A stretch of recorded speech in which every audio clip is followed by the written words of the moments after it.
everybody, and welcome to historic Holman Stadium. We are minutes away from the opening high school baseball game of the season.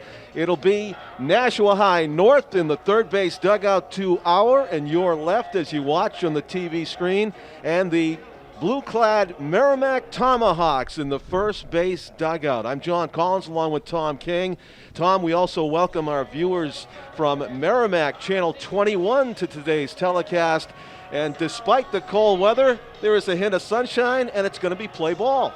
That's right, John Collins. As much as you probably were hoping for rain today, it didn't happen. No, we are here at Holman. It's great to be back. It's my first time back inside the facility since the Silver Knights won the title back in late August, the Futures League title, and I think it's probably yours as well. Yes. Welcome to Tim O'Neill, cameraman. He was not around for a lot of that, but he's back here at Holman Stadium as well. John, two teams that are probably rebuilding. The numbers are not high for either one. And, you know, we've got Alex Misig, who's probably one of the most experienced Titans, back. It's such a different season compared to what we did in the fall and the winter. The reason why, the sophomores of 2 years ago, some of whom probably didn't play varsity, are now seniors. It's a whole different deal because there was no 2020 season for these sports. Yeah. And Merrimack, by the way, has its fourth new coach in the last 6 years in Mike Dudash. They need some stability. Mike Dudash is a town guy. He's a retired police officer, and he coached the middle school for years, and now he's up with the big boys heading the varsity program. A good choice by the Tomahawks. I don't even think they opened up the position. As soon as it opened up in February, they went right to Dudash and said, hey, can you take this over for us? A sight I wasn't sure I'd see again. High school baseball here at Holman Stadium, and this opening day, as Tom just outlined, taking on added significance as we watched Alexander Misig take his warm-up pitches today. Tom, it's a battle of Alex Misig against Owen Medlock for Merrimack.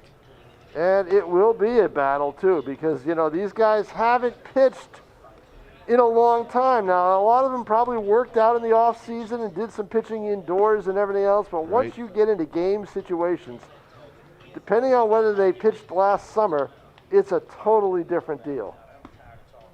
That's Tom King. I'm John Collins. Looking forward to an exciting high school baseball game here this afternoon. 7 innings planned at Holman. We welcome again our Channel 21 viewers from Merrimack, and of course our Nashua ETV Channel 99 viewers. Our cameraman today, Tim O'Neill, revisiting the booth also for the first time since a Silver Knights game during this that awful 2020 year that we're all getting by as we're all getting vaccinated fully and looking forward to life as was normal, hopefully. I got one to go.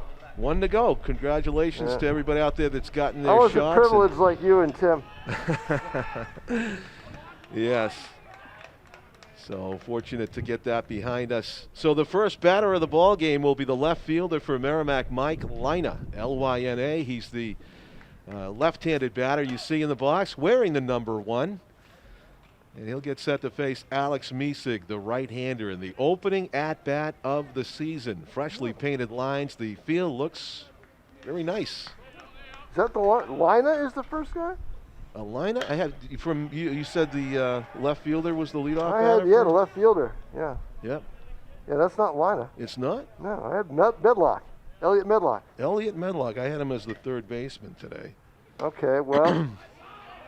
We'll see. Maybe I took the wrong photo. So you know that's Elliot Medlock. Well, I don't know for sure, so we'll have to check. I'll double check. Yeah. The leadoff batter for Merrimack is ahead in the count.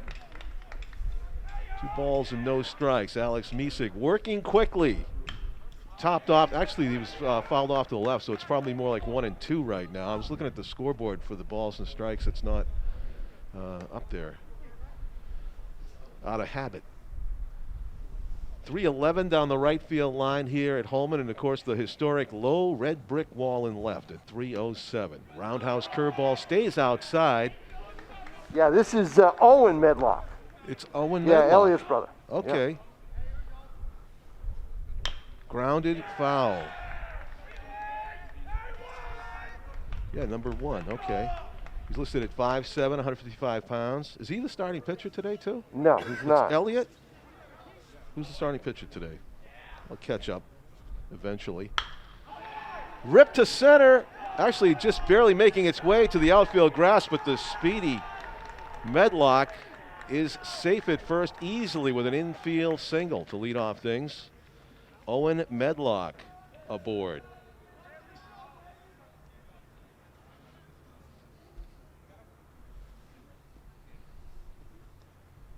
And your right-handed batter hitting second takes the one above the strike zone inside. Number 26 is Aiden Ponder. Batting second in the order for Merrimack, takes a strike called. So Aiden Ponder is the batter. There goes the runner, fouled off and out of the building to our right. So I don't know if it was a run and hit or hit and run, but we'll have to reset as Owen Medlock goes back to the bag, and Ponder looks to protect with 2 strikes. Fouls it off towards the on-deck circle.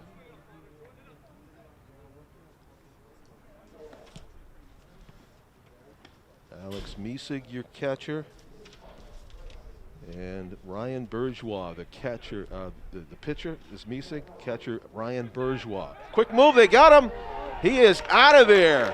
The quick move by Alex Mesig, and clearly the runner, Owen Medlock, was leaning. In fact, I think he took a jab step towards second, and he got picked clean by Mesig. So the infield single by the leadoff batter is erased by the pickoff. 1-3, ground ball right side. To his left, a little bit of a difficult play, and that one is going to be thrown away, but not far enough. The pitcher backing up the line here. Mesig and the catcher, Bourgeois, would have had a shot at the runner if he tried to run.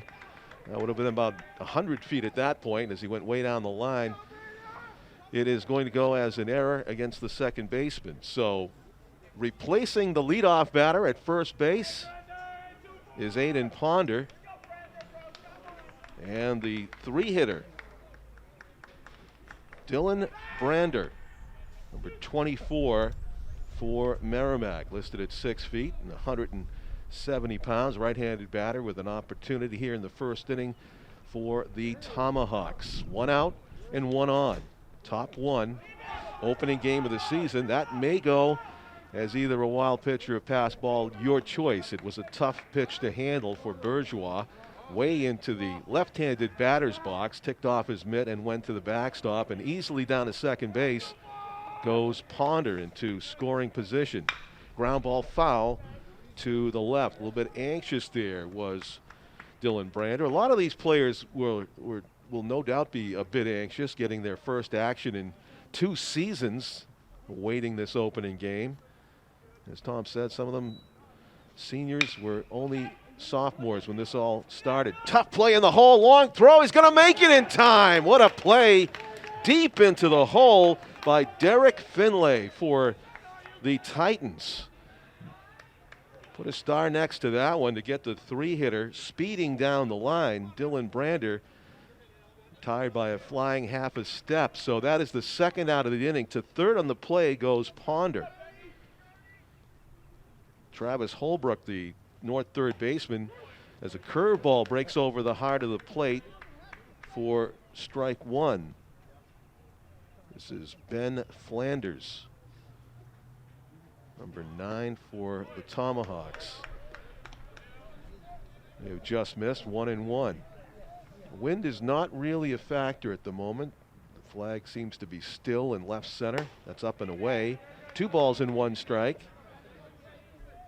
As Aiden Ponder anxious to come down that line and score the first run of the season for the Tomahawks in an 0-0 game, top of the first. Ground ball to the shortstop.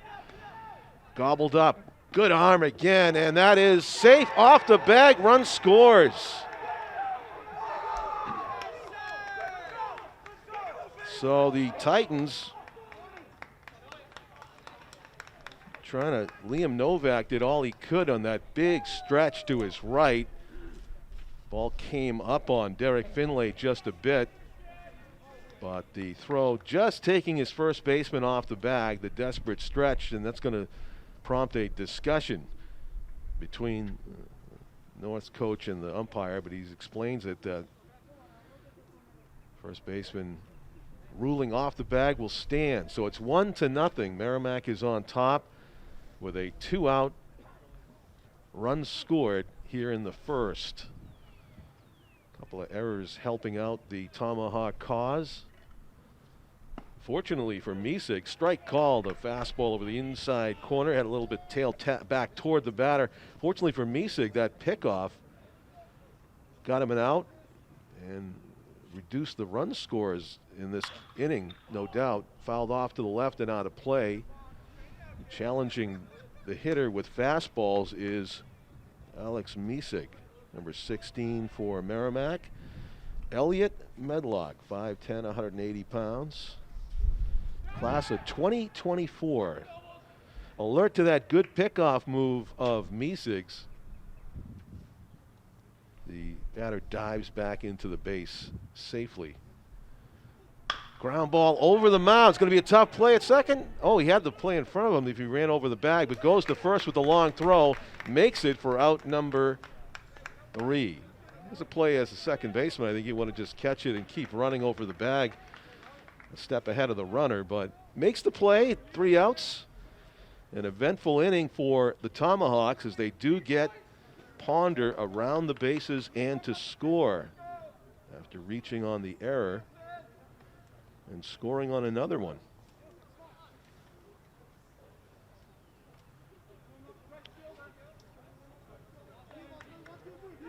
So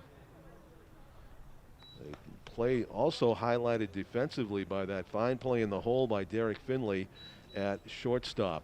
An encouraging sign for the Titans as well. Their starting pitcher, Misig, throwing a lot of strikes in the first inning of action here at Holman Stadium in many, many months. We go to the bottom of the first inning. North's got some work to do offensively, trailing 1-0 early. As we watch the starting pitcher for Merrimack, number 24, Dylan Brander, throw his warm-up tosses. Actually, we had Dylan Brander as a batter at number 24.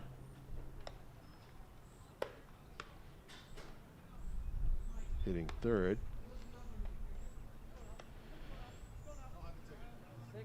Now he's right out in the mound. Hard thrower.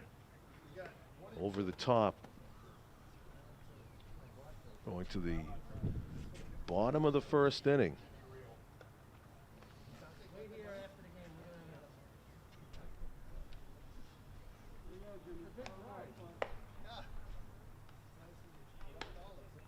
Total is 48 degrees at game time here at Holman. Sun fighting to get through the clouds. Mostly a losing battle this afternoon, although now as I speak, here it is. More sunshine and more shadows. Just covering home plate by a bit. Nice peg down to second base, was right on the bag. Players do take note of that from the on-deck circle of what kind of arm the catcher has before the start of an inning, especially at this level. Of course, in the major leagues, they assume everybody's got a cannon, but there can be variables in your middle school, high school, college levels. First batter of the game for the Titans will be James Reel, center fielder, number 17, hitting leadoff for North. And he looks at a strike over the outside corner. With authority from Dylan Brander. Rocks and delivers. Another one, same spot, living on the outside corner. It's 0-2. James Reel. Playing right field in this game. Hammers one down the line, just foul. Get on top of that high fastball and nearly got himself some extra bases. An opportunity for leading off the ball game for North offensively. So it was a wristband or something on the right arm of the pitcher, and the umpire has asked him to remove it, which he did quickly without another thought. Still 2 strikes on the batter. James Reel is. Brander throws off speed, gets the changeup hit back to him, and he flips to first for the first out of the bottom of the first. 1 up, 1 down for the Titans. Nope.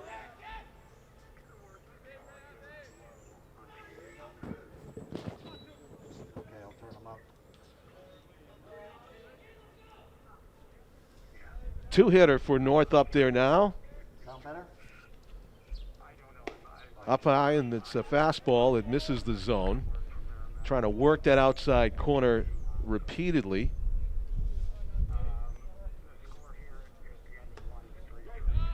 Dylan Brander, the starting pitcher and ace for the Tomahawks, I assume, starting off the first game of the season. You normally put your ace in there. Roundhouse curve founds the outside third of the plate. So Dylan Brander ahead in the count now. Throws that high. Derek Finlay, the talented shortstop for North, batting in the 2 spot here. Ground ball sharply hit toward the hole, off the chest of the third baseman, fires it low, and the pickup in time. 5-3, good defense by North, sticking with a tough ball at third and making the play across the diamond. Nice play on both ends by the Tomahawks.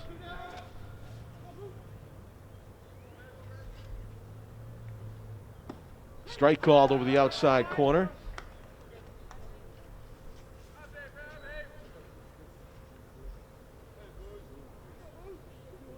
Oh and 1 is the count. The 3-hitter for North. He's got a quick bat. Number 20. Flying out to center for the 3rd out of the inning. That was Ryan Bourgeois, the catcher for North, making out number 3. So the Titans go in order thanks to a fine defensive infield play by the Tomahawks to record that 2nd out. So after 3 up, 3 down, it'll be the Tomahawks batting with a 1-0 lead in the top of the 2nd. On a chilly but dry Monday afternoon here at Holman Stadium in early April 2021. Glad you could be joining us, either on Nashua TV or Merrimack Channel 21. Welcome all. John Collins along with Tom King, who will rejoin us shortly. Batting gloves would seem to be a must on a day like this, although I'm sure there'll be 1 or 2 players that venture without, kind of old schooling it. Aluminum bats have been around quite a while now. I think, I'm dating myself, but they were invented while I was a kid.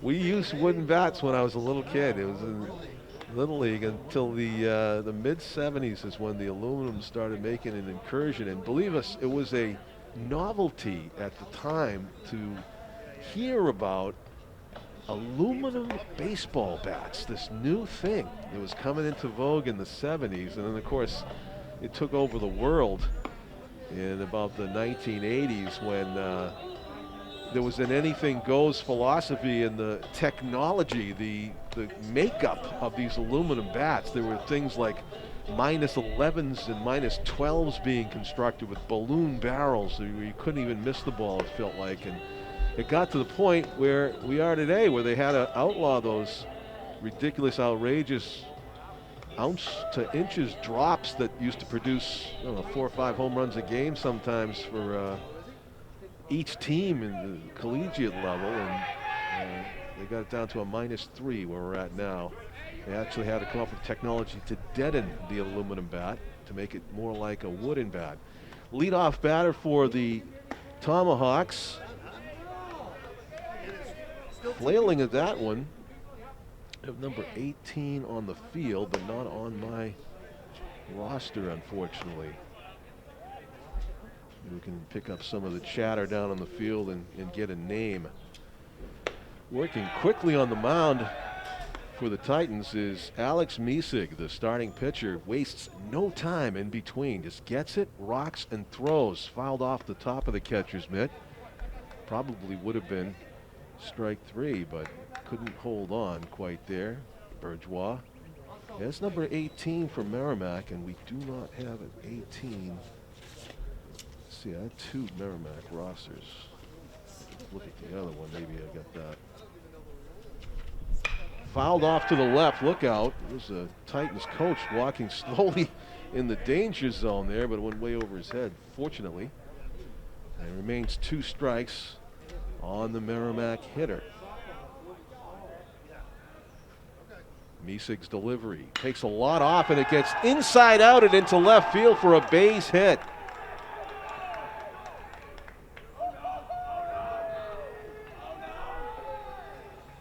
Leadoff batter aboard for the Tomahawks here in the top of the 2nd inning. And to the plate, number 11, Mike Lina.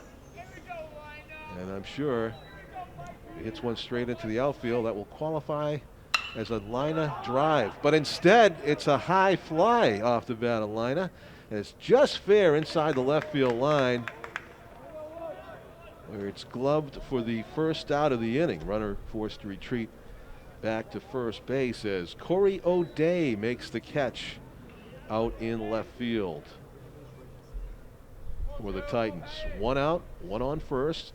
Top of the 2nd inning. Merrimack leads it 1-0.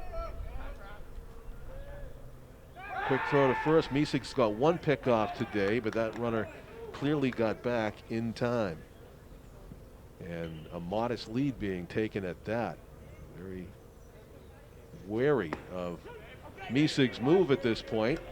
Strike called over the outside corner. That's called good mound presence, when you can keep the runner at first base nervously pinned to the bag, and then juggling it is Bourgeois. He's going to fire down at first and scrambling back into the base. The base runner alert to the backdoor play by the Titans catcher. I was going to say mound presence is when you can keep the first baseman pinned, the runner first pinned like that, and still hit your spots when the catcher puts his mitt up without losing focus on the plate. High and foul off to the right. We'll reset for Corey O'Day. Get a new ball out there. 4:30 start to this game. Should have plenty of daylight left. High fastball taken by O'Day, well above the zone. Not tempting enough. Titans defense play O'Day slightly to pull in the outfield. Not all that deep in center. That one is low.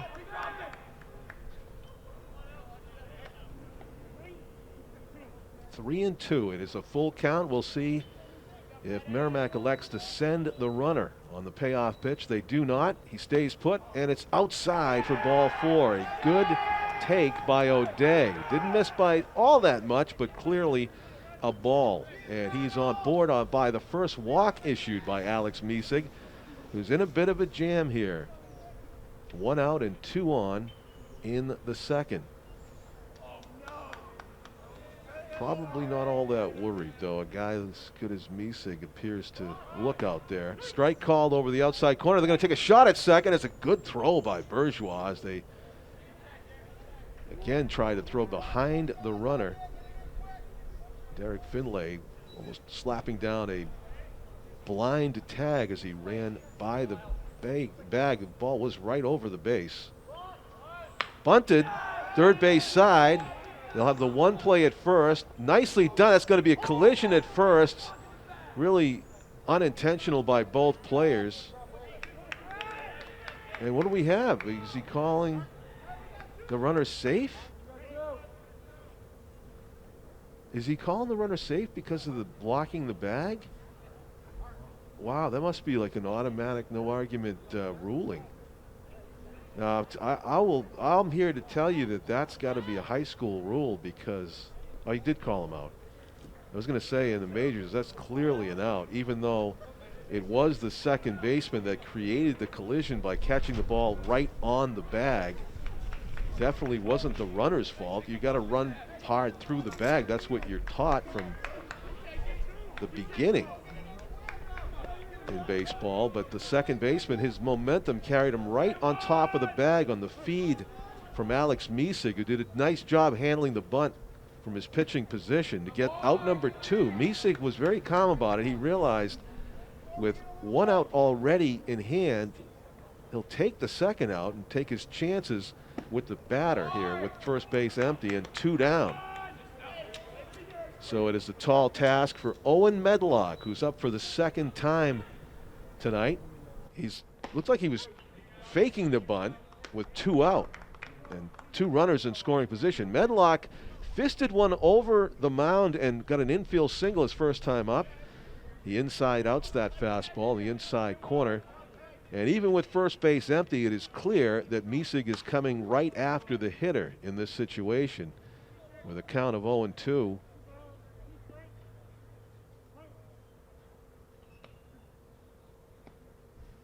Misig sets 2 runners in scoring position for Merrimack, who lead it 1-0. That's high and a good take by Owen Medlock. Class of 2022. Junior. To center, and not quite enough on it though. Backing up and making the play was Flanders. So that's the third out of the inning. Second time that Owen Medlock tried to go up the middle. That one right off the end of the bat and not enough juice behind it to plate 2 runs, which would have been big for Merrimack. Huge in that situation to get a 2-run, 2-out single. Fortunately for the Titans, ball stayed in the infield. So 3 out. We go to the bottom of the second as we watch the Titans powwow on the grass in front of their dugout. A little conversation going on. Definitely a game where you are probably warmer as a pitcher and catcher than everybody else because you're constantly moving. But a game where if you're playing other positions, getting ready to hit, you kind of have to create your own warmth. As we were in the upper 40s to start, and I think we're dropping rapidly. John Collins along with Tom King, our cameraman Tim O'Neill. We welcome our Merrimack viewers, Channel 21 joining us here on Nashua ETV for Monday afternoon baseball. I know a lot of you know about Monday Night Football. Monday Night Baseball used to be a huge thing. They basically piggybacked on the success of ABC's Monday Night Football telecast with Keith Jackson and Dandy Don Meredith and Howard Cosell. Cosell actually shifted over and did Monday Night Baseball as well, where he regularly shouted over the most talented baseball announcers in the business. It was a spectacle unto himself. But I miss Howard Cosell. I used to tune in just to hear him get made fun of by the other announcers. That one ticks the batter, and it's a hit by pitch. Didn't do all that much to get out of the way, but a big body, hard to avoid. And down to first base for the Titans goes Liam Novak, the first baseman, who was batting in the leadoff spot in the bottom of the second. He is a base runner aboard for the Titans. Here in the second inning, strike call. The hitter is Alex Misig, the pitcher, getting his first licks in this game. Titans went 1-2-3 in the first inning. That one is a generous strike call on the outside corner. Maybe as a pitcher himself, Misig less likely to give the ump any guff. I think he'd love to have that pitch as well when he's out on the hill. Meanwhile, he's down 0-2. And he waves at that one, and a smart pitch made right there by Dylan Brander as he took the ball just a few inches more outside, same spot, and it was just a short-term memory thing for Miesig, who knew he had just had a strike called in the same area, although I think that might have been called a ball. It was probably too close to take in Miesig's mind. So he goes down on 3 pitches. That one's way outside. Ball 1 to number 5, Corey O'Day, the left fielder. As modest and as short as a lead off of first base as you will see over there by Liam Novak, he could fall back on the bag and probably land on his hip on the base. That one's in the dirt. So quickly ahead in the count is O'Day. And if he's sitting on a fastball here and gets one in the middle, we might hear a loud noise and maybe the best struck ball of the game for the Titans. Let's see. No, he doesn't give him a chance. That's outside. 3-0. So the Titans 1 ball away from setting up a couple of base runners for Jacob Langenfield, the designated hitter who awaits on deck. The pitch. Strike called. Took a bite out of the outside third. Did Brander, and it's 3-1. Still a hitter's count in favor of Corey O'Day. Pitch. Up high, and it is first and second with 1 out for the Titans. And the DH, Langenfield, coming to the plate. Jacob wearing number 15, left-handed batter. Got to have a lot of butterflies going in his first at-bat of the season and in a key situation with his team down by a run. Takes a strike on the inside corner as Brander goes right after him. Wide open stance. Langenfield aggressively forward in the box. 1 batting glove. Got the bottom with the glove and the top hand bare. Looks at a curveball for a strike. Has not yet taken a swing. Finds himself down 0-2. O'Day leading off of first and Novak off of second. Dancing. Giving him a look is Tyler Walsh, the catcher for Merrimack. Or is it number 6? It's hard to tell with the strap on there. 1-2 pitch on the way. And foul into the mitt, strike 3. Back to the breaking ball for Brander to record the 2nd out of the inning. Definitely a strike, but not able to square it up. Langenfield is retired by the way of the K. And the ball gets out of the hand of the pitcher. It was an error, and they almost decided to send Novak, just not enough speed there, but a mistake made, one you do not see every day from the pitcher. I think he was going to throw to first and may have not seen. They're going to balk it. They're going to call it a. Are they not going to call it a balk? That's the question is right now. Is it a balk or is it just a throwaway? I think because the ball went out of his hand and went all the way between first and second, it's up to the umpire's discretion whether he wants to call a balk or an errant throw. An error, just a throwing error.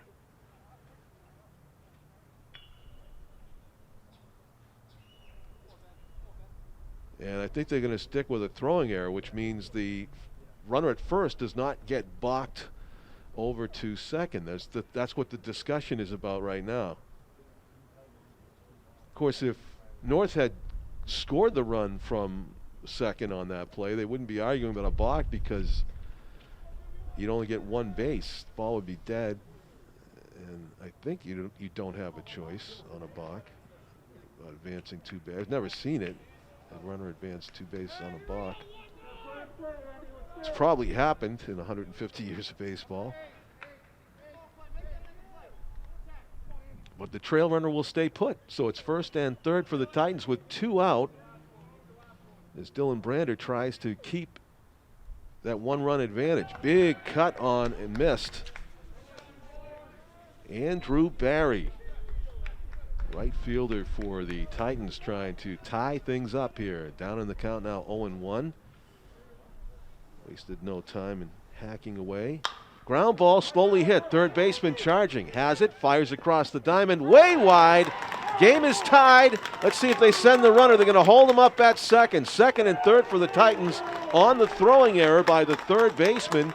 And the first baseman really never had a chance to corral that one. It was about 85 mph in the wrong lane. And fortunate for Merrimack, they got a strong bounce off the concrete barrier over there and held the lead runner at third with 2 outs. He was running hard. Second and third for the Titans. They can take the lead here now. Big swing and a miss.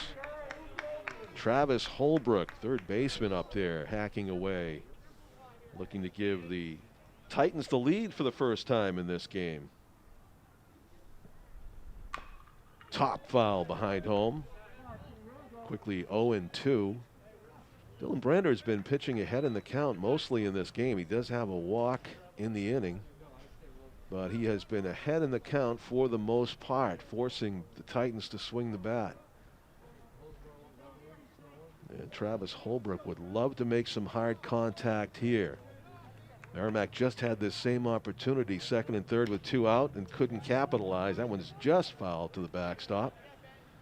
Now the Titans presented with the same chance, second and third with 2 out in a tie game now, 1-1. A couple of infield throwing errors benefiting each team to score that 1 run apiece as the Titans bat in the bottom of the second inning. Big swing and a miss and a key strikeout for Dylan Brander to preserve the tie in this case, 1-1. As he's able to get Holbrook swinging through that.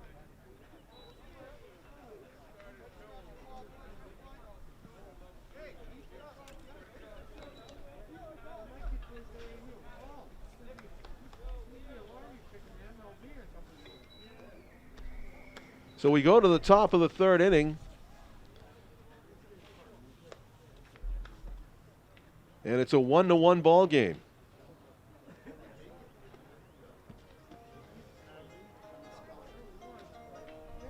Tomahawks will be going through the order for the second time after their leadoff batter was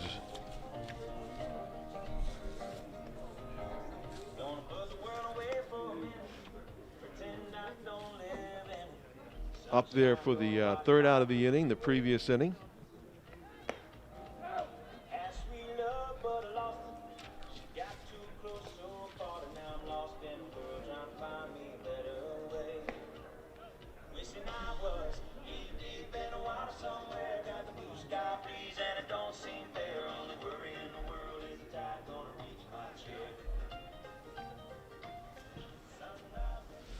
And the batter for Merrimack will be number 26, Aiden Ponder. Second batter in the order. He reached on an error and scored Merrimack's only run in the first inning. He takes a heavy hack, but he actually was late with the swing and fouled it down the first base side. Well, as we see, John, the pitchers are ahead of the hitters and the fielders. Yes. Which is expected. I think. You're right. You know, especially in this cold weather. Foibles, big swing, and it's fouled back. I tell you, not getting cheated on his cuts is Aiden Ponder. And everybody's way ahead of me. Yeah. In terms of shape. Get it up those stairs is with a mask on. Do they add stairs, Tom? You really are out of breath. I am out of breath. I'll tell you, it seemed like that hit him. It had to, right? Yep. Yeah, it did. Yeah. I was waiting a second, but not what Misig wanted to do. He had him 0-2, so Ponder's aboard for the second time in this game. He reached on an error and scored, and now he has reached by a hit-by pitch. So the batter now is your pitcher, Dylan Brander. Brander was the victim of a really nice play in the hole by, that's almost another nice play. Foul ball. Derek Finley threw him out from the hole, if you recall, and that was the defensive play of the game so far for the Titans. Avoided what would have been a bigger scoring inning, probably. That play and also the pickoff saved North from being down big in the first. Sure did. It's a 1-1 contest here, top 3. Fastball misses outside. Brander, the pitcher and the 3-hitter for Merrimack. On deck for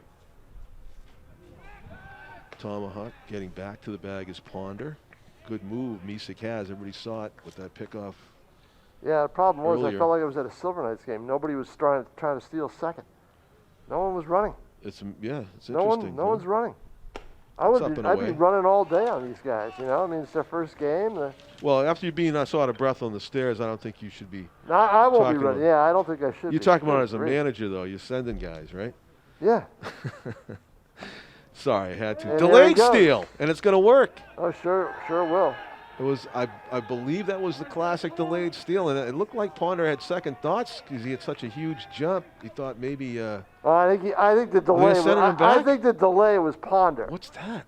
You know. He called time? Evidently. Oh, that's going to negate the Negate the steal stolen a base. second. I thought there was a pitch thrown, though, wasn't there?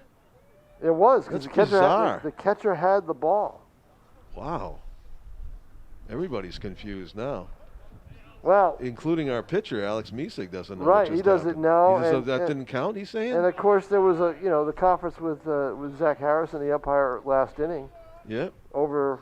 I don't know if he was arguing for a balk. He was There arguing, goes the runner. The 2-1 pitch is sky to center. Runner's got to get back, and he will. That was up there a ways. Boy, was that ever! And you know what, Yeah, John? cold. If this had been a bright, sunny day, that ball's dropping in. You know, that's going to be the tough ball to catch. But You're right. We've I seen think it Harris this was time of day. arguing for some kind of a balk or something to get his runner over to second last inning, and didn't. Yeah. Yeah. He was looking for a It clarification. was they just called it a throwing error. That was a bizarre play, too. Yeah, it was. There's a lot of bizarre plays here on. Early in the season, you're Yeah, likely to see more. I think so. But I think, John, with high school baseball, you can see them all season. You know, it's Yeah. Yeah, sure. it's the toughest of games for high school kids to really focus and concentrate on. So I don't have a number 9 in my roster, Tom, as the batter. For Merrimack, Amos it'd be wins. Flanders right now. All right. Ben Flanders. Good. I have number 9 on my roster. Ben Flanders. John, what Oh, there it is. What There it is. lineup and rosters did you get before the game started? I don't know. I know. Ben Flanders, Yeah, the batter. Ben Yeah. Flanders, yeah. It's an athletic team, John, at Merrimack. I mean, Mike Dudash said it's going to take a while to get things working, but clearly they're competitive enough. There goes the runner.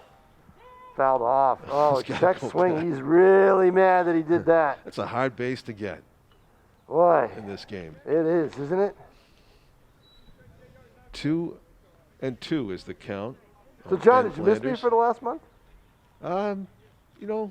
The month flew by. Let's Yeah, put it that let's way. put it that way. Yeah, definitely. I'll take that as a yes. Yes. That's a lot of room over there, but not enough for that ball, as that's way foul. Liam Novak gave chase.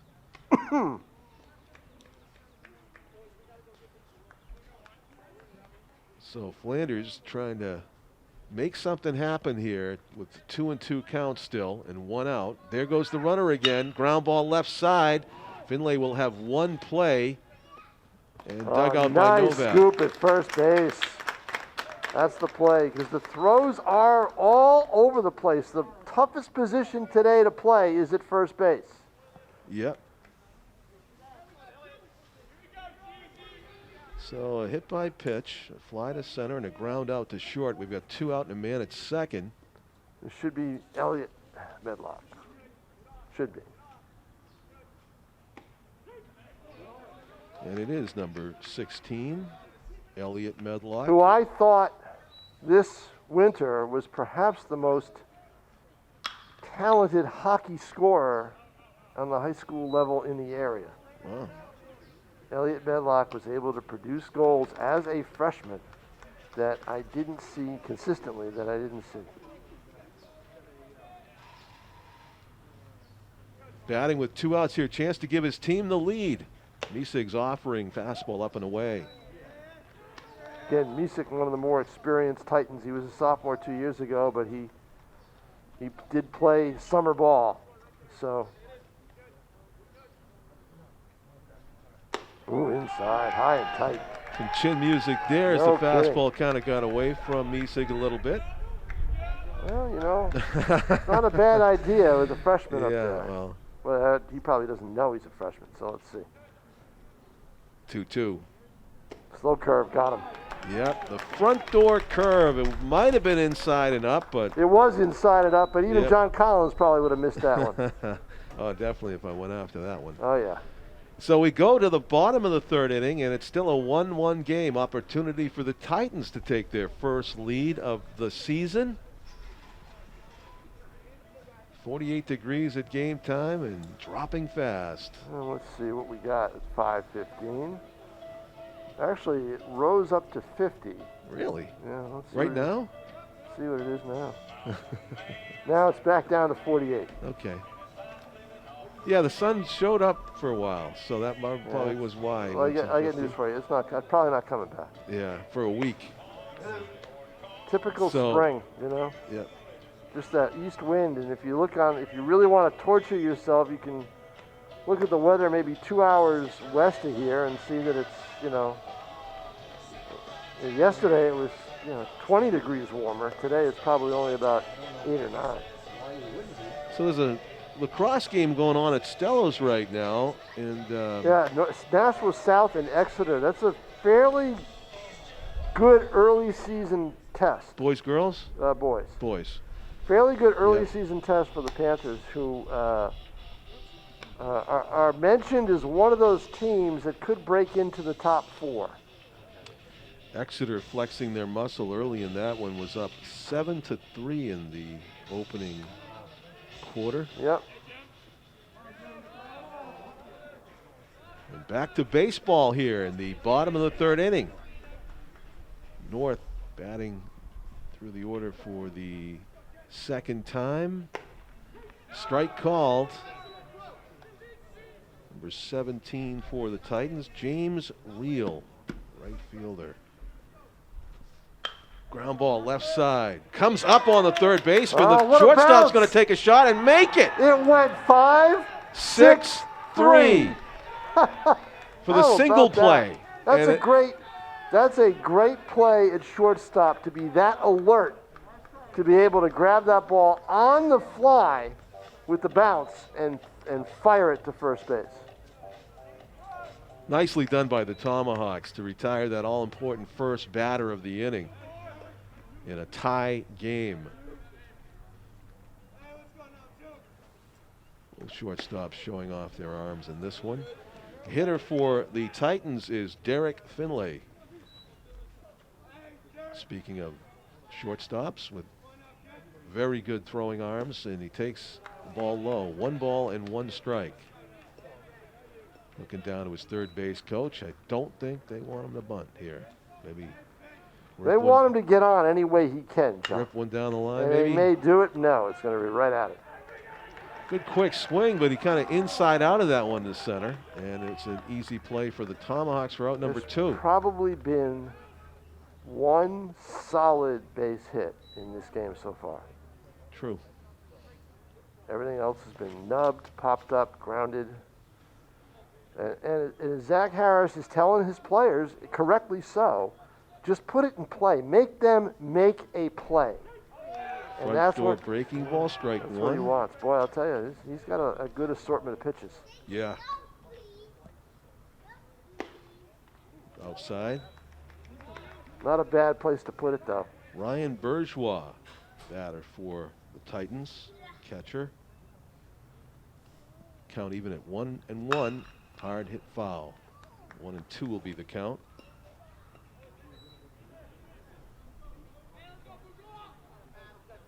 Bourgeois flied out to Center. his first time up. Yep.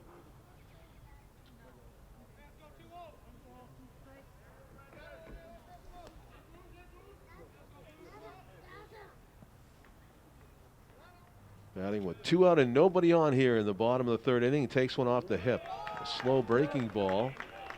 Didn't appear to hurt at all. No, but that's the second pitcher hit, or second hitter hit by the starter, and the breaking stuff that doesn't break.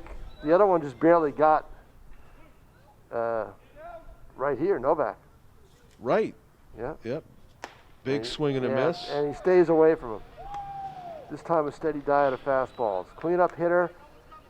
Still try to throw the curve, but make sure you put it outside so you don't plunk another hitter. Yeah, very close there at first base. Yeah. That has been a go-to spot on the plate for Dylan Brander. Yeah, that outside part. That outside corner, he's been able to hit it repeatedly. Yeah, and I would do it. Set it up there again. Yep. Gets it. Yes. It's just nicely done. That's just great pitcher-catcher coordination, you know? That's the game. They obviously had a game plan coming in, and they're following it. I don't know if they can go the other way. He's got all kinds of room down the right field line, but he tops one. Foul. Another foul. The outfield looks pristine right now at Holman. The infield a little choppy around the plate, which is expected this early in the season. But they did get this place open early because the weather in March was basically, it was a lamb the whole month. Yeah. You know, did we have any plowable snow in March? I think maybe the first week, maybe, if that. I don't even remember it. No. I don't think we did. No. The worst snowstorm of the season for me was in December, that big heavy wet Right, stuff. there goes the runner, and again, trying to hit and run. That's what North's trying to do. They're trying to hit and run, and, you know, with 2 strikes, you got to protect. So let's see what they try here. An 0-2, not a good pitch to go on. Yeah, kind of bold move there. Yeah. Maybe looking for a waste pitch in the dirt.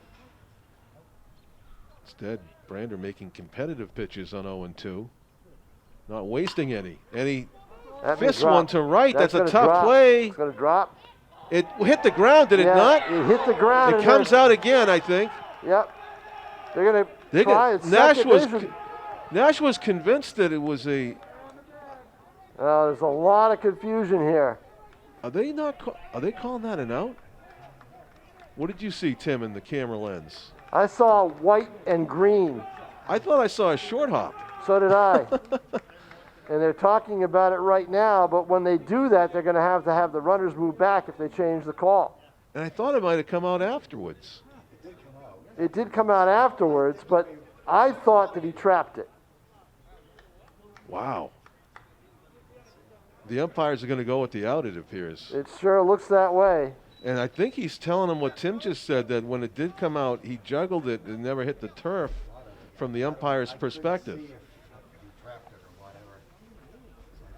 As you said, Tom, very difficult play. Yeah, I knew it would be. You know, I was surprised he got as close as he did to it. Yeah, but I forget the juggle later. I thought originally the ball hit the ground. So did I. Yes, because it just looked like there was just that little bit of room between the glove and the ball. Yes. You know, I guess my eyes deceived us. And Tim may I mean, take a look at it and see. Wow. We'll have to zoom in with our forensic video technology later. Let's go to the videotape. Let's go. Very dubitable, I would say. So the Titans, who looked like they were about ready to take the lead, end up back on the field in a 1-1 game after 3 innings.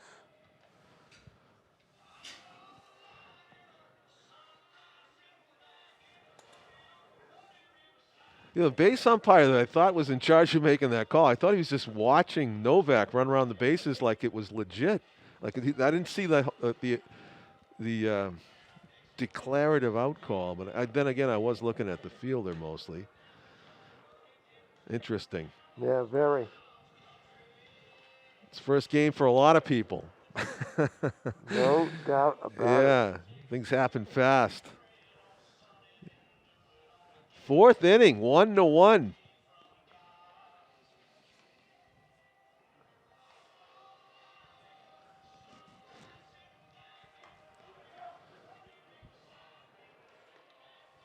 Those big outfield gloves, they got a lot of room to like you extend it, and if you put it on the grass, balls can bounce on the outer part of your fingers and look like they hit the turf. If you know what I mean, like yeah, the long fingers. this hit the turf though. I think it did. I thought it did. I mean, I thought I heard it hit the turf. no, I don't think you're going to do that. But I mean, it looked like it hit the turf. You know, but kind of like Very close, though. Very close.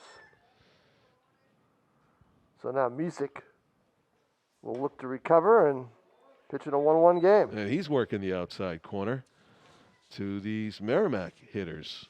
Strike one called on number 18. Ground ball to the second baseman. And safe, beat it out. Nonchalant at second base.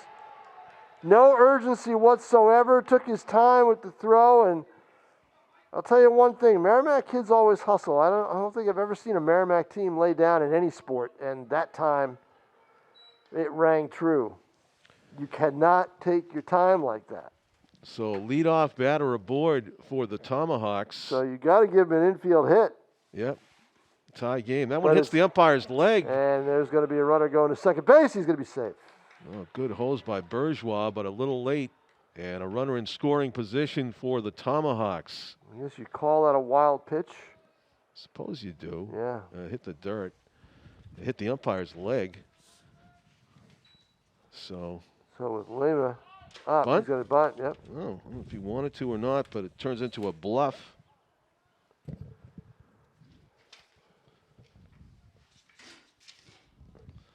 As the wind works its way into the booth. Not on my side.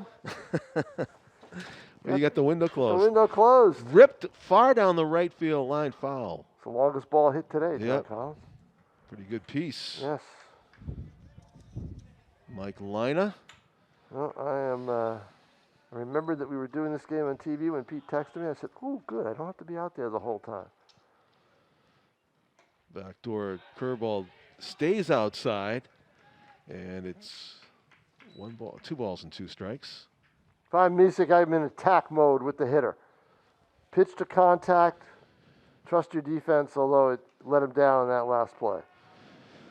Michigan unnerved about the big lead the runner on second don't had worry there. about the runner. Just concentrate on the hitter. There's nobody out. You need the out. Top to right. It's got a top spin, and it was off the end of the bat, so it's a base hit. They'll hold the runner at third. Yeah, they had to hesitate because the outfielder kind of decoyed him, I'm pretty sure, and kind of looked like he was going to make that catch and just stood still. And so, off the end of the bat, probably could have been made it interesting at home plate had he tried to score, but he hesitated on the base pass. Yeah, if he read that as a base hit from the contact, he probably could have scored. Right. So now you got first and third for Merrimack, nobody out. And he's got him picked. It's going to be a rundown play. Yeah. Runner at third's going to be in the middle. They're going to run at him.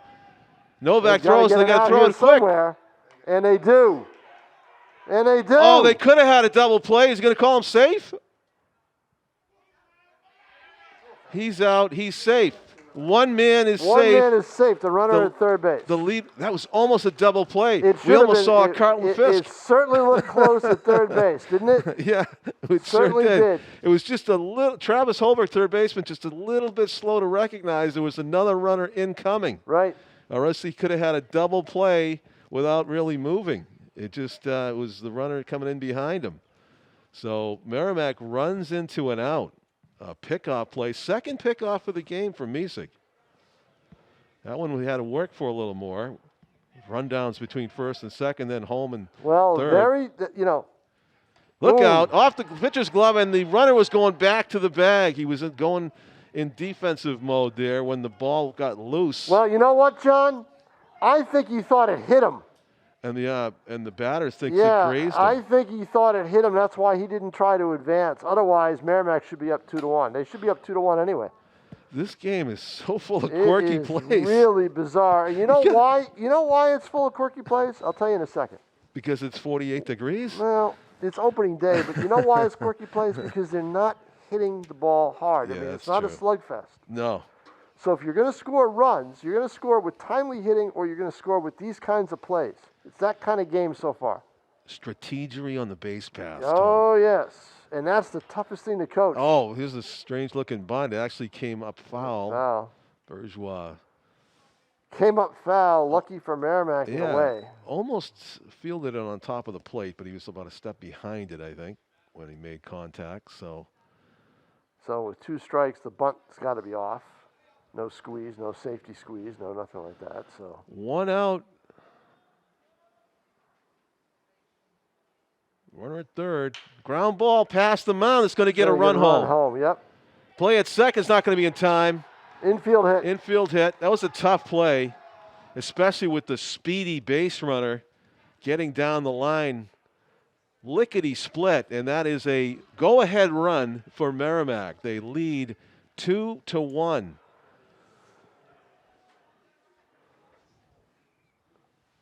On the infield single. That was a long at bat. A lot happened. Another pickoff, his third of the game. If Novak can get it down to second, and he does. Nicely done by the Titans' first baseman. The Titans are doing a great job of cutting down base runners. They just aren't able to make the defensive plays needed sometimes to get this going. Although I think that's a given with that ball hit up the middle that was going to be a run no matter what. So now the bases are clear. Misa can focus solely on the hitter, and he's ahead 1-2 in the count with 2 outs and a 2-1 game. We're here in the 4th. Misig is averaging about .67 pickoffs per inning here in the early season. I know, really, huh? He's 3 out of 4 3 out innings. right, exactly. 2 in this inning. He's working so quickly, but he's down in the scoreboard 2-1 at the moment. Check swing is a strike called. Kyle Slate. No, that wasn't called. Okay, maybe called it on the swing. No, he didn't. No? Now he does. There we go. Yep. He appealed down to first, I believe. Oh, okay. Yep, because he checked it. That's what it was. So, but a run for the Tomahawks. Yep. On 2 hits. And with all that going on, there still were no errors in the game. I mean, in the inning, with everything going on defensively. So, Titans would love to come up with some solidly hit balls, but it's been a tough task against this Dylan Brander, the starting pitcher for Merrimack, throwing with a lot of confidence. As Tom said minutes ago, it appears that the pitchers are ahead of the hitters and the fielders, and that was true again in that last half inning. Scratching out a couple of infield hits and relying on small ball to get that second run again. So let's see what the Titans can come up with here. They will send Alex Misig to the plate. Alex victimized on a 3-pitch strikeout his first time up. As Brander just worked the outside corner and then got him to chase just off the plate on the 0-2 pitch.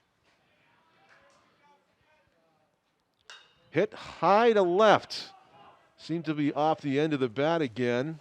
And 1 pitch, 1 down here in the Titans' 4th.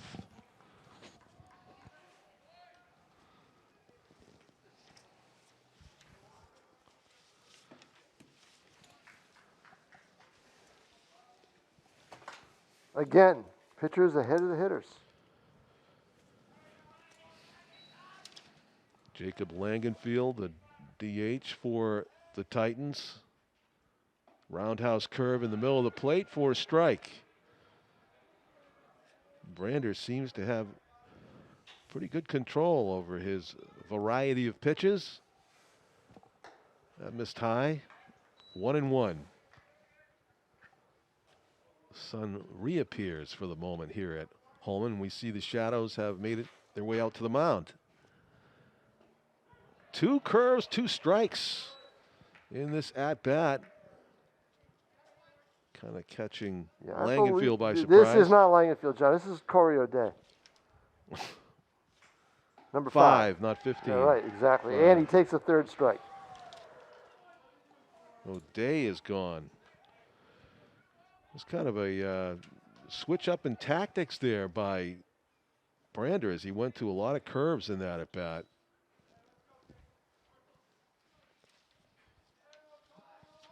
This is Jacob Langenfield. Yes, it is. The designated here, the left-handed batter. He looked at a couple of pitches, got down in the count last time. Now he's swinging. 0-1. Strike 2, upper outer corner.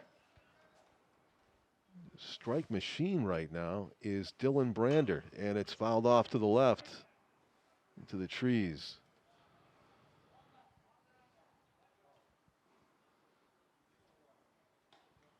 But 2 outs, nobody on. As the Titans, North has never really had a potent hitting attack over the years. It's never been. The one year they did, they won the championship. I believe that was 2011. Oh, yeah? Yeah. They relied mostly on They've relied on pitching, pitching and defense an awful lot. And there's a hit, though. Right when I say that, there's the Langenfield with a 2-out single up the middle. There's a clean single. And up the And middle John, single, something you don't see in the majors anymore with all the shifts. By my book, that's their first hit of the game. Wow. Yeah. Yeah, that's what it says on the Yeah, scoreboard, that too. is their first hit of the ball game. That first run they got by way of infield errors. Infield errors, yeah. So with 2 outs, let's see if Langenfield wants to advance by the way of the steal. No, it's in the dirt. Would have been a good pitch to go on, actually. But I just think any pitch in this game is a good pitch to go on. Force the defense to make plays this early in the season. They're not used to it.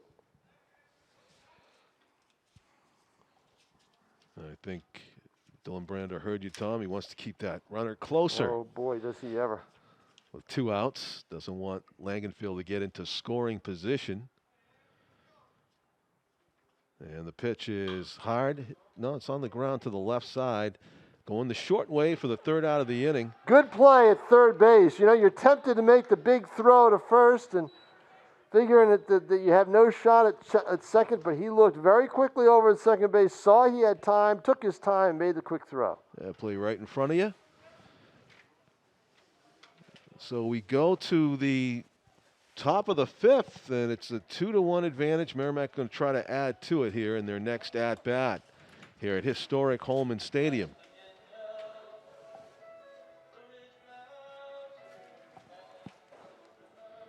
First game of the season. End of the first half over at Mata Field at Stello Stadium. And Exeter leading North in boys Leading lacrosse. South. Although Pete did text. No, it's south. It is south. Yep. 9-4. Okay.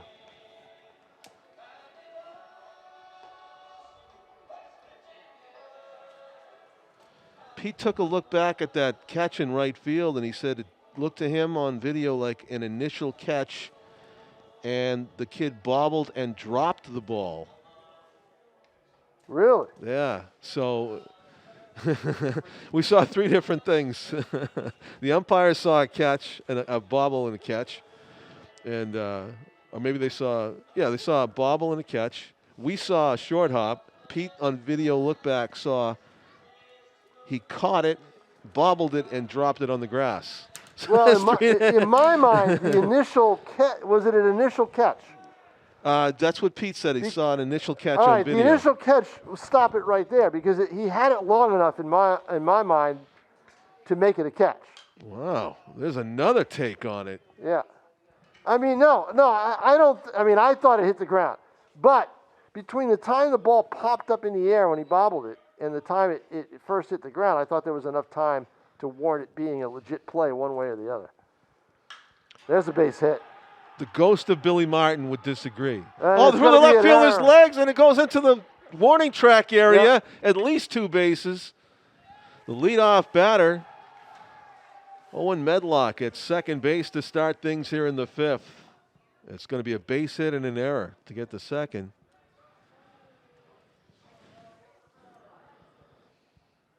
So Merrimack with a promising start here in inning number 5. Misek continues to pitch well. Strike called in the upper outer corner. Number 26 for the Tomahawks is Aiden Ponder. In the dirt, blocked. A chance at third. Throw is not going to be in time. The speedy Owen Medlock dives under the tag of Travis Holbrook, and they have a man at third with nobody out here in the fifth. I guess we got to call that wild pitch. Yeah, I guess you do. So. It's a tough one because it wasn't that wild.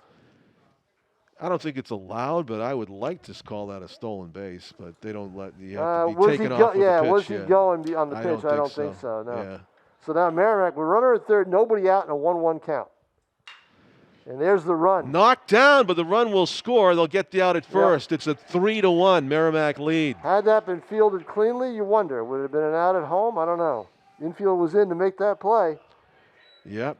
He would have had him fielded cleanly, pop back to his feet, and make a dart of a throw. Not an easy play. No, so it's an RBI and one out, yep. And a 3-1 game. Ponder gets the run home. Yep. Every run seems to be extra big in this game, with hard hits tough to come by as that ball rebounds off the backstop. 1 ball and no strikes to Dylan Brander, the opposing pitcher. Misek facing here, and a generous strike call again with Brander up there. That happened to him before, I think. Or flip it, actually. It happened to Misek when Brander was pitching to him with the outside part of the plate. And I said, I bet Misek's not arguing because he wants to get that call too, and he just did. The 1-2 pitch. Ground foul back. Good spoil that time by Brander. That might have been called strike 3. So 2 outs, nobody on here in the nobody out, nobody on in the 5th. They have 1 out. Forgot on the scoreboards. 1 out, nobody on. Misek can focus on the hitters. He's at a 2-2 count right now. And did he go? No. I agree with the call. Same. 3-2.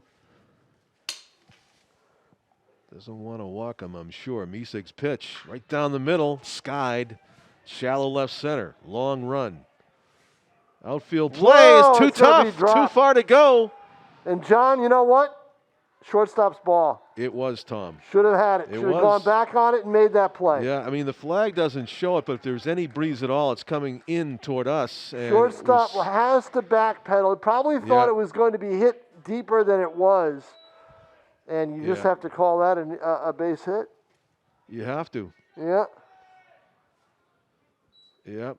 Derek Finley probably would like to have that chance back. He could have gotten there. It was very high in the air to shallow left center. In fact, it was just behind the infield dirt in the end. And they're going to get a pinch runner, I think, out of the Merrimack dugout. I think Coach Dudash wants somebody. The speed demon. And that's the thing. Does Mike have a... He doesn't. No, he does get the speed demon out there. He's somebody who looks small, looks like he can fly. All right. Did not bring the binoculars. A little faux pas on my part. Otherwise, I'd be able to see the number. I think he shouted a nickname because I don't see anything. Oh, was it Jake Bunis? I think it might be Jake Bunis is what he shouted across the field. Bunis. Number 14, that would be. So he's at first base. And he's asking for a redo of the coach. I can see Bunis is asking for a redo of the coaches. Now he's going to give him the signs again. Tim O'Neill, I'm going to go out on a limb and say you could post the runner at first base up in a basketball game.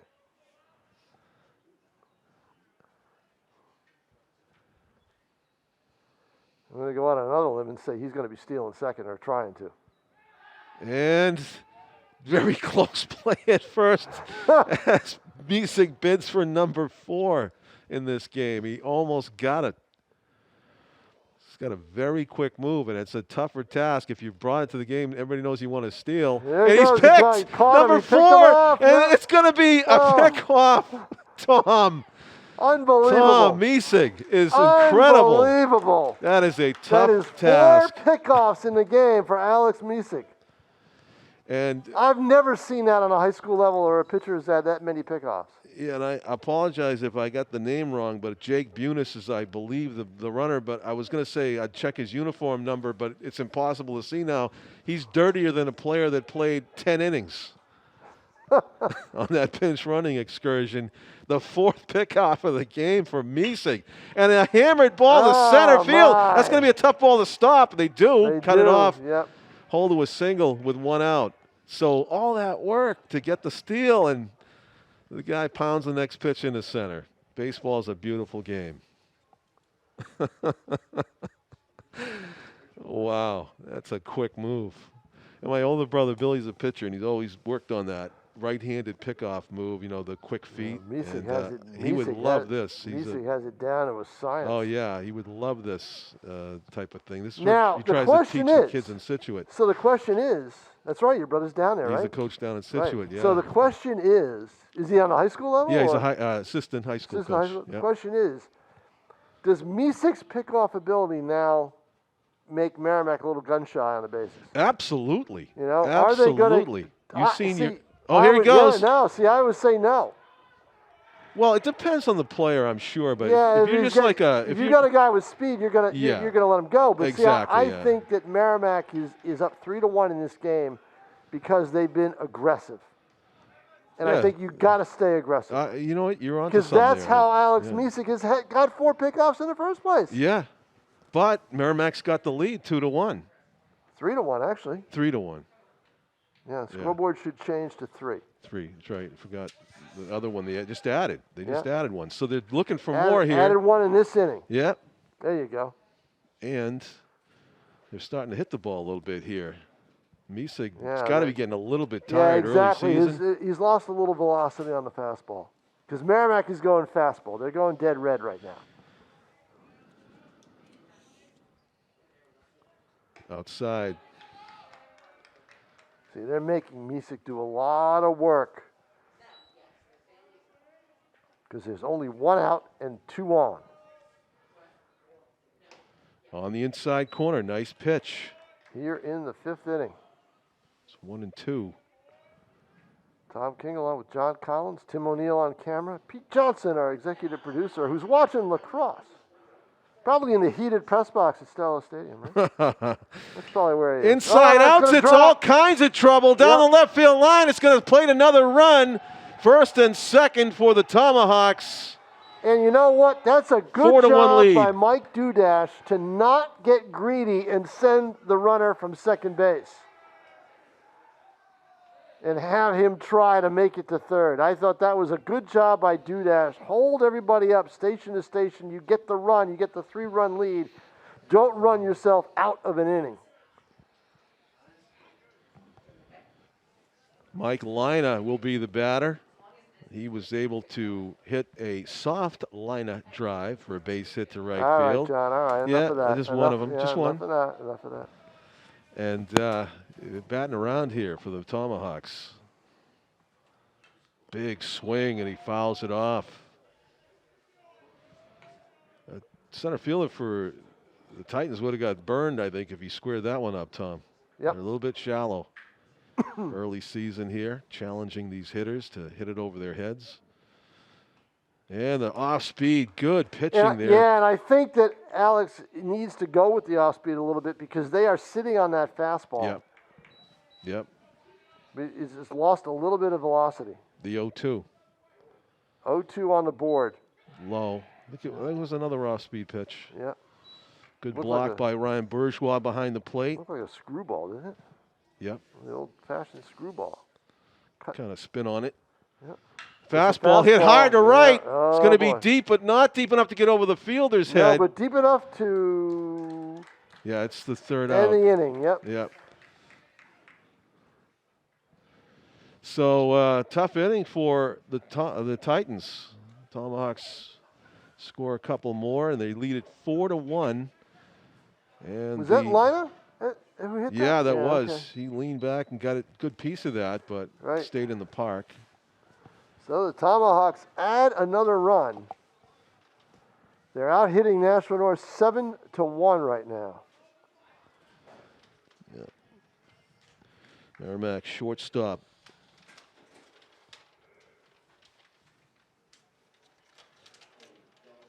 Nick Deeney is number 15.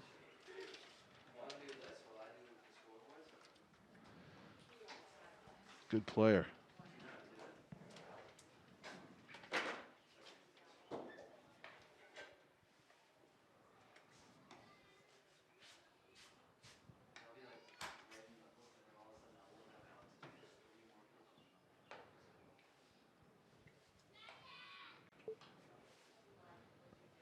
So Brander back out there to continue his dominance. Has allowed just the one hit in this game so far. Going to be pretty pleased as it's only one run. Could have been a shutout, except for the infield errors they made to allow the Titans to score that one run.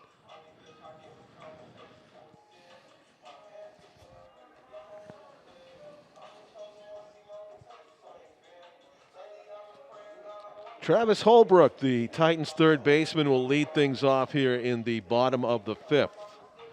Titans need to get back on the scoreboard. They scored their sole run in the second inning as they bat here in the bottom of the fifth, trailing by 3, 4-1. Dylan Brander rocks and delivers. Travis tried to bunt it, but it was up and away.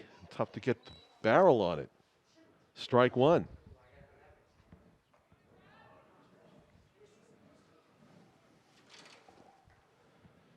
Roundhouse curve finds the outside corner. 2 strikes now as they seem to be going swimmingly for Dylan Brander. Everything he throws turning into strikes as ball's topped foul to the Merrimack side. Interesting that the home team took the third base dugout today, I think. North usually takes that third base. They do, huh? Yeah. Curveball is hit softly. First base side. Pitcher covering. Brander doing his job and getting over there to take the flip from Mike Lina. And that's the first out of the inning. Well, John, last week, late in the week, I wrote a column that urged Julian Edelman to retire. And evidently, I don't know if you saw the column or not, but he took that advice. He has announced his retirement from the Patriots today. It's a sad day. Yeah, but it's the right decision for him. Wow. The knee was not going to allow him to be a competitive football player again. Wow. Pedroia and Edelman in the same year in the same joint. Pedroia, I mean, that's the thing is don't be another Pedroia. Pedroia took forever because of the money situation. So. Yeah. But, yeah, what a great player for the Patriots. Calling it a career. Tom all over the story, but I saw that column. I saw the stories, and I was in denial. I was like, no, he's going to come back anyway. No way. No. I've seen it too many times where the knee situation, when they say it's not going to be able to happen, and the Patriots didn't want to have to release him. You know, that I'm sure they didn't want to have to do that. So this was probably the best situation for him. Wow.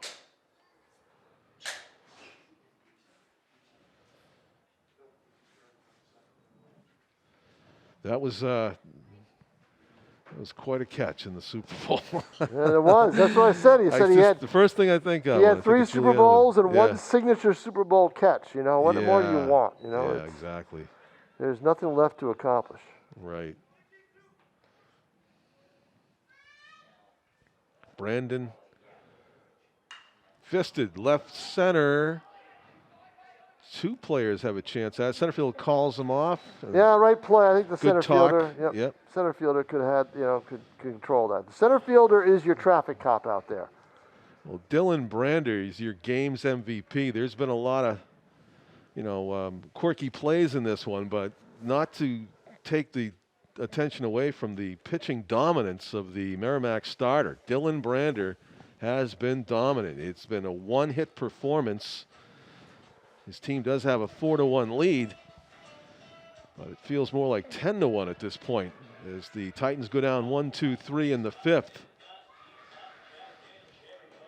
A couple of Merrimack players warming up down on the right. I don't know if this is Brander's not going to finish this thing. I think he might, but we'll find out. He comes back out here in the sixth. Meanwhile, the other starter, Alex Misig,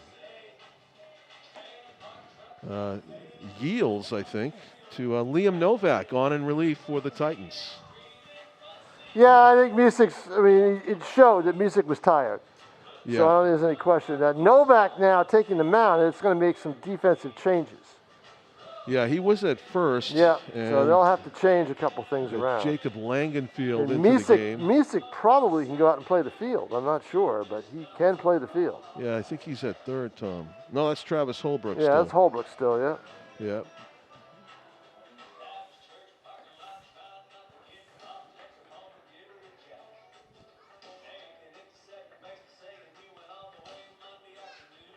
I think they took him out, unless he's in left field. Yeah, I think he's out of the game. So Langenfield at first base, Holbrook at third, Derek Finley at shortstop.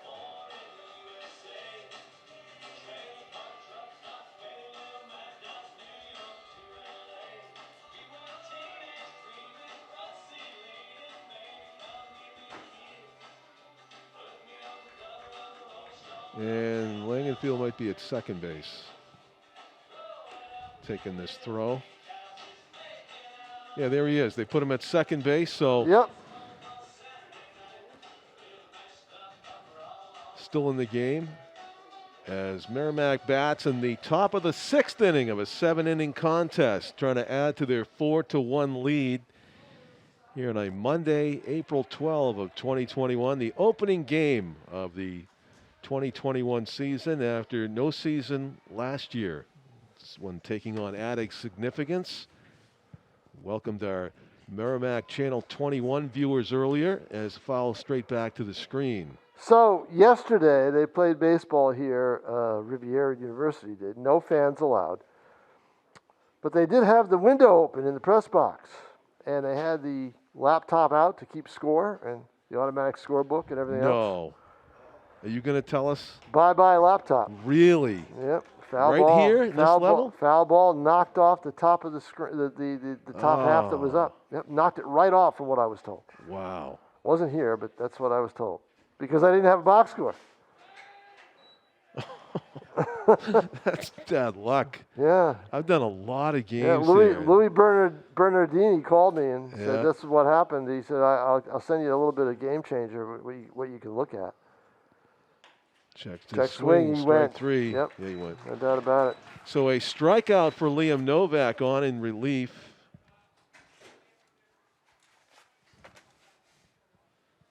I think it was Patrick Browning, number 2, that got a at-bat there, I believe.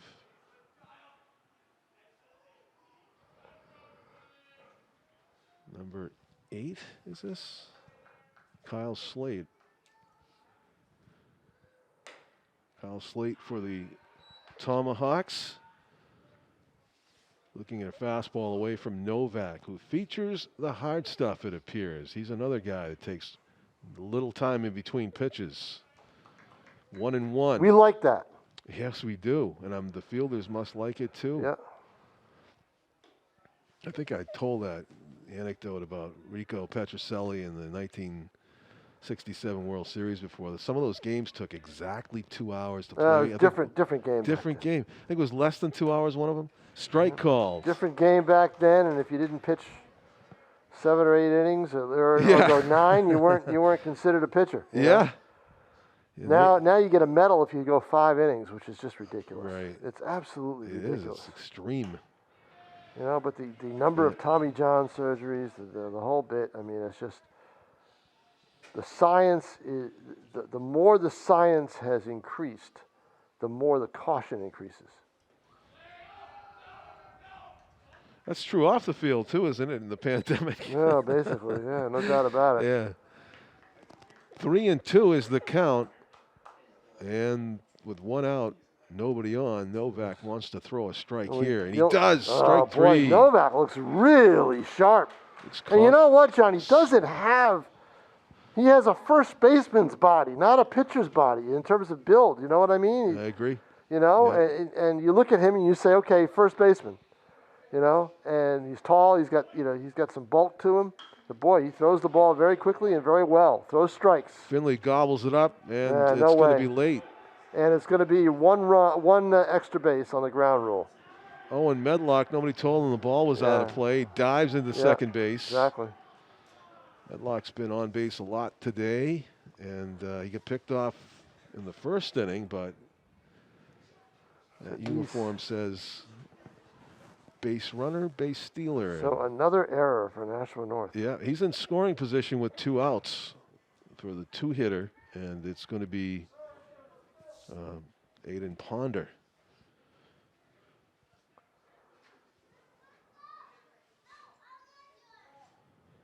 As the hard-throwing Novak facing the top of the order guys now for Merrimack. And looking fastball and not able to catch up. Ponder fouls it off to the right. Took a big swing there.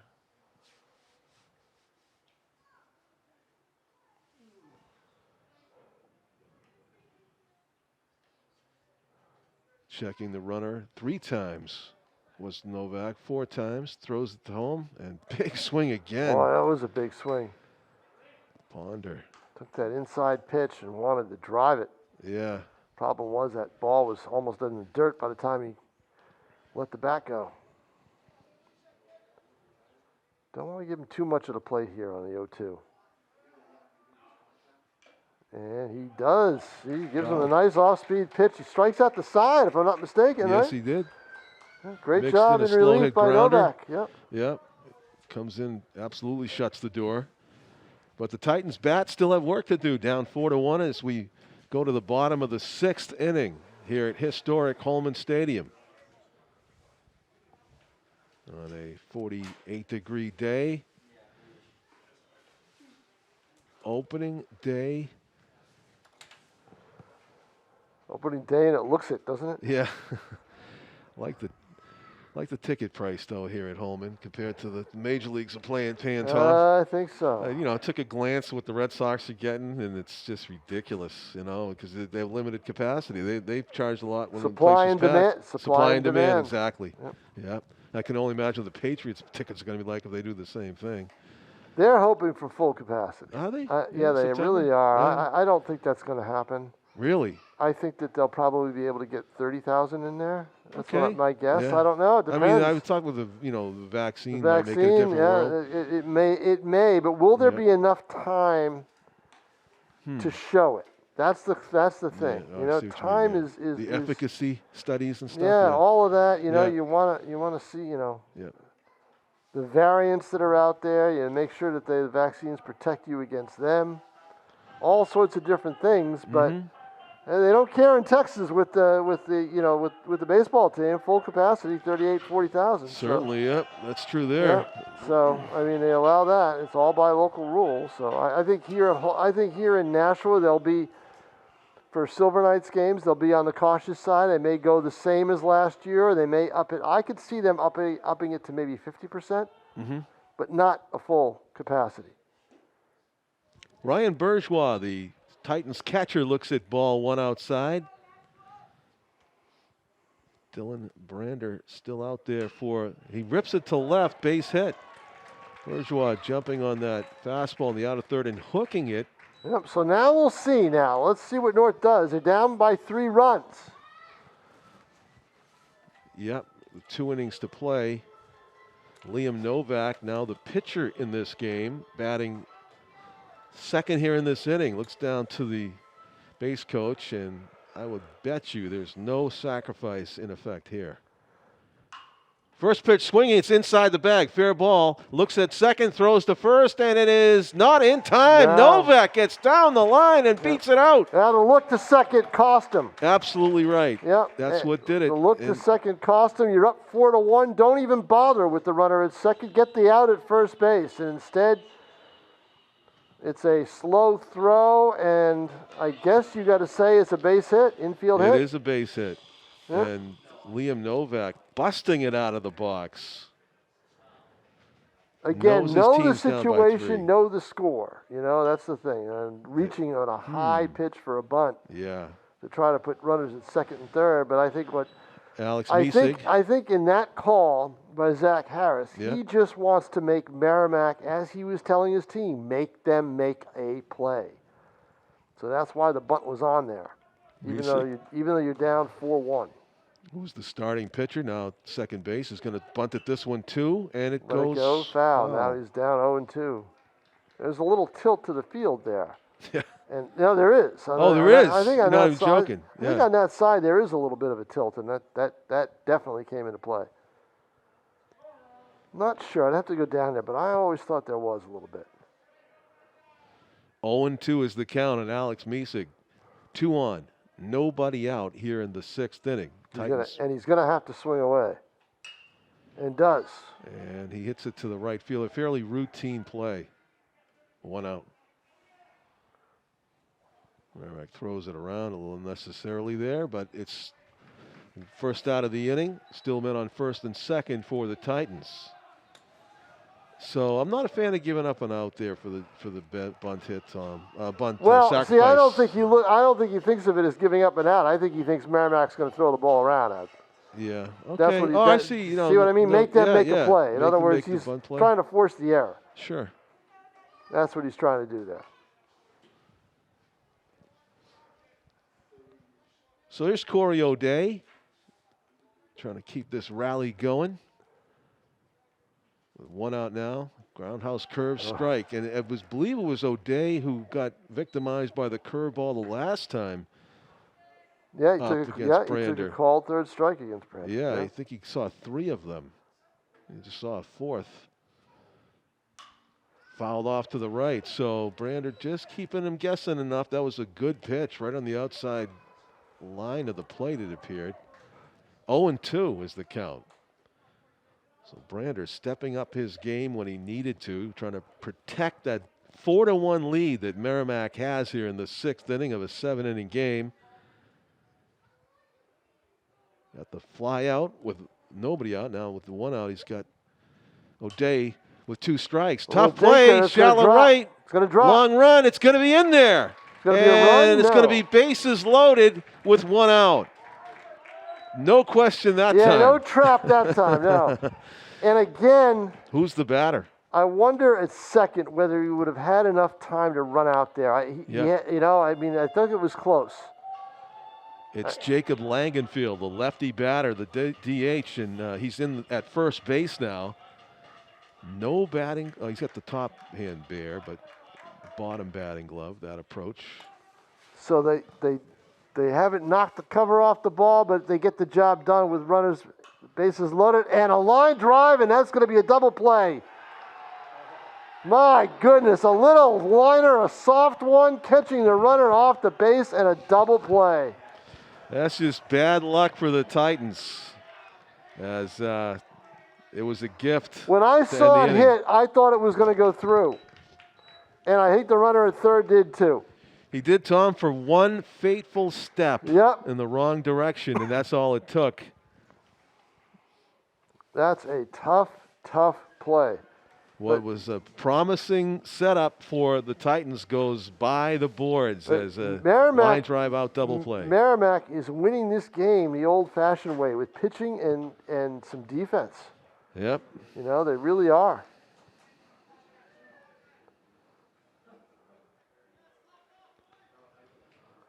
So we go to the top of the 7th. Liam Novak back to the hill for the Titans. Had an impressive first inning in this outing, striking out the side, surrounded by a slow, weak ground ball to the shortstop. And now he's coming off the field for a second. I don't know if it's got a different glove or what's going on. The catcher's not ready. Not quite sure what's going on. Something to do with the catcher, I think, Tom. Let's see. Equipment issue? Maybe, yeah, he was on the bases. So he had to put the equipment on. That's why. Nobody offered to warm him up. I think supposed nobody wants any part of Liam Novak's fastball. Yeah, really. On this cold day. Yeah, get him out there. It's like, hey, we can't find the backup mid. I'm sorry. Let's let Ryan do it when he gets his equipment on. 4-1. After 6 innings, we are in the top of the 7th. Here at historic Holman Stadium. 4:30 start. That's when a lot of the games are this year. I don't know why. Yeah? Yeah, 4:30. I kind of like it. No, I don't. I like it early. You don't. I mean, I don't have a deadline anymore, but I like it early. Yeah. The earlier, the better. Did you have to work yesterday at all? John, I work every day. Yeah, you do. Yeah, right. Did you watch the Masters? Yes, I did. I saw good, some huh? of it. I saw some of it. Yeah, Pretty I watched exciting. the end. Down the stretch. It wasn't that exciting for a lot of it. Well, I tell you what, I saw Saturday. I happened to watch this little Saturday section. was the best back nine you've ever seen. Yeah, I mean, that was just a huge. What he did on that back nine was just tear it apart. That moment when there was 90 seconds of golf when Justin Thomas, he got a birdie. He was leading. He got a birdie, and the other two guys, Shelfley and Justin Rose. Yeah, is it Rose? And the Masters winner now, Hideki. They got back-to-back eagles at the same time, and the scoreboard completely shifted. Liam Novak with a strike over the outside corner. I mean, it's tough to get an eagle, and they've got back-to-back eagles, and then the leader looks up. I just got a birdie, and I'm trailing. Yeah, exactly. That was great. In the dirt, hits the umpire in the leg. I think he's going to have to walk that off. Oh, actually, he may have got him in the hand. Is that right? I don't think so. It was was it? Yeah, he's shaking it. Wow. That can't feel good. John, on a day like this out there, nothing feels good man. except it'll feel like 80 degrees for the Tomahawks if they win this game. Yeah. Oh, see, he's got his hand on his left leg like that. Right. That's where he hit. That's how he got hit. Right. Novak. Up and in. Dylan Brander, who's been the star of this game for Merrimack, batting. Ooh, that just missed apparently. 3 balls and 1 strike. Looked like a good pitch. Novak's got to come up with something here in the zone. Inside, ball 4. And Brander's going to run. It's was 19. I was going to bring up something about the DH 50 years ago. Was it Rick Wise 50 years ago? June 23, 71. Ground ball off the plate to the shortstop. For 1, that's all he'll really have time for. As the ball gets thrown away, will go to second. Yeah, he'll go to second. You should be able to get in there. Novak with a cannon. And he calls him safe. What a throw by Liam Novak from about 120 now, what did that feet. hit? That's what I want to know, is what did that hit to be able to come back in? Because if it was thrown out of play, it should be the automatic base anyway. Got the netting. Or did it get the, if it got the netting, isn't it considered out of play? It must have hit the wall. But Novak took a shot, and he's got a strong arm. He almost got him at second. Must have called the high tag, high on the body. Going up and chasing. Elliot Medlock tried to get on top of a high fastball, and it's 0-1.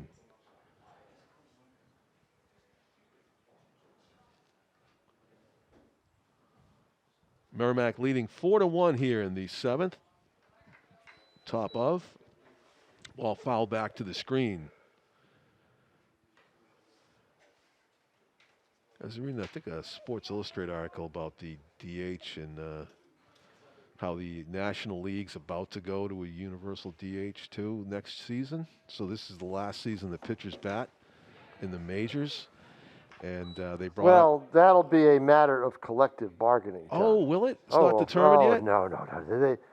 That is a matter of collective bargaining, I'm sure. Wow, the article talked about it like it was a done deal. Well, I think it's.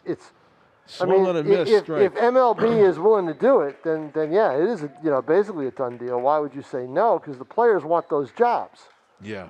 Yeah, and a lot of the pitchers don't want to hit. Right. They don't get paid more. So that may be the case where MLB is saying, we'll probably do it. But if I'm MLB, I keep that in my back pocket for collective bargaining purposes. Okay.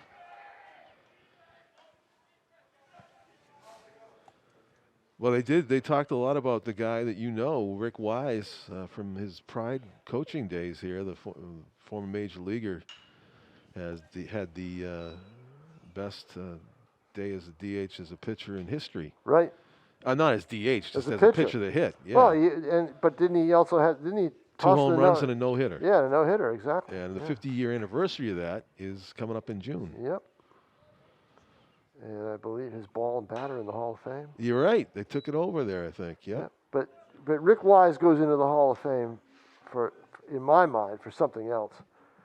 For having a night at the casinos in Atlantic City where he took home $7,000. Do I know this story? I don't think I do. Oh, my goodness. Good Lord. Could not lose. You witnessed it? Oh, I witnessed part of it. Wow. What's the game, blackjack? I witnessed him coming into the bar / restaurant where we were eating with the cash or the chips. Strike 3 called over the outside corner. You know what that call was, John? That call was, it's cold. It's the top half of the 7th inning, and we only have 3 more outs to go. I want to go home. That was that looked. Yeah. So yeah, Rick Wise. Yeah. Came in with the check, the first check, of over $1,000 with a big smile on his face. And I was with Butch Hobson and a couple of Butch's friends down in Atlantic City, because I covered the opening. Back then I would travel to the opening series if it was on the road for the Pride. Yes. And it was in Atlantic City. I believe it was 2005. I'm not sure. Uh-huh. They were still in the Atlantic League. And because I had a car and I was, they make the players stay outside the city in a hotel. Yeah. I was the designated driver to get Butch and a few people in there. So then we're done. We come back out, and Wise just hits, and I think he hit a slot for $2,000. And then, no, it gets even better. It gets even better. So because of the amount of money, they had to do a lot of paperwork and wait. He had to wait a while for it. And he was, and I think Rick had a couple in him, and he was a little impatient. So he looks to his right, and he goes, "Anybody using this machine?" And of course, there was nobody there. You're kidding me. And he just hopped over to the next machine and hits $900. That's my Rick Wise Hall of Fame story. The bottom line was $7,000, and it all went back it to. It sounds like we're only at $3,000 at this point, aren't we? Yeah, but he had another player playing craps for him. What? And they split whatever was there, and they made a lot of money. Then he went over to a newer casino, the Bodega, and he won a couple thousand there. And I mean, it all added up to $7,000. Strike call of the outside corner. Yeah, because I had I left you with $4,000 when I left. Yeah. I played a slot machine right after he won. I won $80, and I said, "That's it. I'm done for the night." For a gambling. That was it. I had $80 in cash that I didn't have before. That's fine. So I can't even win on a scratch ticket. So the next, exactly. So the next day, he's just grinning from ear to ear, but had to admit that money automatically was just sent that morning to his wife in Oregon.